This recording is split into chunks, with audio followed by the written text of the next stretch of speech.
మాకు జగన్మోహన్ రెడ్డి గారి వల్ల, నాని గారి వల్ల పేద ప్రజలకి ఇంకా అభివృద్ధి చెందుతాము. వాళ్ళ వల్ల ఎంతో సంతోషంగా పిల్లల్ని చదివించుకుంటాము, పోర్టులు ఉద్యోగాలు సంపాదించుకుంటాం.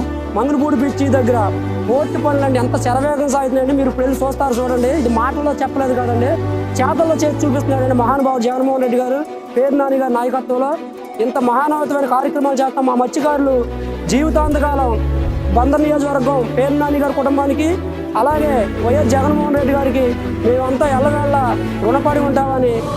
ఒక్క మాటలో చెప్పాలంటే బందర్ పోర్టుతో కృష్ణా జిల్లా చరిత్ర మారుతుంది. సో ఈ బందర్ పోర్ట్ నిర్మాణం పూర్తయితే ప్రత్యక్షంగా 5,000 మందికి, పరోక్షంగా 15,000 మందికి ఇక్కడ ఉపాధి దొరుకుతుంది. అలాగే రాష్ట్ర ఖజానాకు కూడా భారీ ఎత్తున ఆదాయం సమకూరుతుంది. సముద్ర తీరం ఉంటే అంతులేని అవకాశాలు వలలో చిక్కినట్టే. అందుకే ఒకవైపు ఆక్వా రంగాన్ని బలోపేతం చేస్తూ మరోవైపు పోర్ట్లు, హార్బర్లు, జెట్టీల నిర్మాణాలను చేపట్టింది వైసీపీ ప్రభుత్వం.